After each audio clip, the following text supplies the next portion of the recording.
రాజీవ్ ఆరోగ్యశ్రీ ద్వారా 10 లక్షల రూపాయలు ఉచిత వైద్యానికి కాంగ్రెస్ పార్టీ ఏర్పాటు చేసింది. ఇదే కాకుండా మహిళలకు ఇచ్చిన మాట ప్రకారం 500 రూపాయలకు సిలిండరు అమలు చేసినాం. ఈ రోజు వరకు దాదాపుగా 8 లక్షల మంది మహిళలు ఇప్పటికే 500 రూపాయలకు సిలిండర్ కొనుగోలు చేయడం జరిగింది. వాళ్లకు నగదు బదిలీ చేయడం జరిగింది. అదేవిధంగా 200 యూనిట్ల వరకు ప్రతి ఇంటికి ఉచితంగా ఇచ్చే విద్యుత్తు జీరో బిల్లులు ఇప్పటికి దాదాపుగా 37 లక్షల మందికి ఉచిత బిల్లులు జీరో బిల్లులు చేరవేయడం జరిగింది. మిగతావి కూడా 7 జిల్లాలలో మహబూబ్ నగర్ లోకల్ బాడీ సంస్థలో ఎన్నికలు రావడంతో ఎన్నికల కోడ్తోని ఎన్నికల అధికారులు జీరో బిల్లులు అక్కడ ప్రజలకు ఇవ్వడానికి నిబంధనలు అడ్డు రావడంతో వాళ్ళకి అది అందుబాటులోకి రాలేదు. మొన్నటికి మొన్న ఖమ్మంలో ఇందిరమ్మ ఇండ్లు 4.5 లక్షల ఇండ్లు ప్రతి నియోజకవర్గంలో 3,500తో ఇవ్వడమే కాకుండా 22,500 కోట్ల రూపాయలతోని ఇందిరమ్మ ఇండ్ల నిర్మాణ కార్యక్రమాన్ని కూడా లాంఛనంగా ప్రారంభించుకున్నాము. ఇదే కాకుండా 3 నెలల్లో 30,000 ఉద్యోగాలు పారామెడికల్ సిబ్బంది కావచ్చు, పోలీసు సిబ్బంది కావచ్చు, ఎక్సైజ్ సిబ్బంది కావచ్చు, ఫైర్ స్టేషన్కి సంబంధించిన వాళ్ళు కావచ్చు, గురుకుల టీచర్లు కావచ్చు, సింగరేణి ఉద్యోగులు కావచ్చు, రకరకాల శాఖలలో 30,000 ఉద్యోగాలు 3 నెలల్లోనే చేపట్టి ఒక చరిత్రను సృష్టించింది మా ప్రభుత్వము.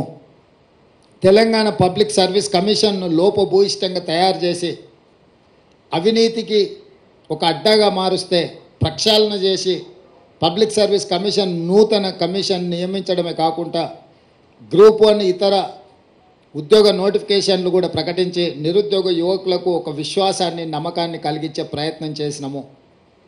పన్ను ఎగవేతదారుల మీద కూడా కఠినంగా వ్యవహరిస్తూ ప్రభుత్వానికి రావాల్సిన రాబడులు ఆదాయాన్ని స్థిరీకరించుకుంటూ ప్రభుత్వ ఉద్యోగులకు జీతాలు ఇవ్వలేని పరిస్థితి, పెన్షనర్స్కి ఎప్పుడు పెన్షన్ వస్తుందో తెలియని పరిస్థితి నుంచి ప్రతి నెల 1వ తారీఖు నాడు ప్రభుత్వ ఉద్యోగుల ఖాతాలలో జీతాలు వేసి పెన్షన్దారులకు కూడా వాళ్ళ పెన్షన్ సరైన సమయంలో 1వ తారీఖు నాడే వచ్చే విధంగా మా ప్రభుత్వం చర్యలు చేపట్టింది. మీరందరూ కళ్ళారా చూస్తున్నారు.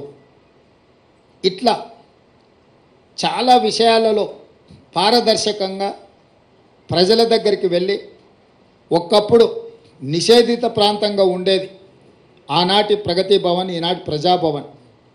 ఈరోజు వేలాది మంది ప్రజలు ఎప్పుడైనా స్వేచ్ఛగా అక్కడికి వచ్చి తమ సమస్యలు చెప్పుకుంటే వినడానికి ప్రభుత్వం ఉన్నది, పరిష్కరించడానికి ప్రయత్నం చేస్తుందనే విశ్వాసం తెలంగాణ ప్రజలకు కల్పించడం జరిగింది. అది నిరంతర ప్రక్రియ.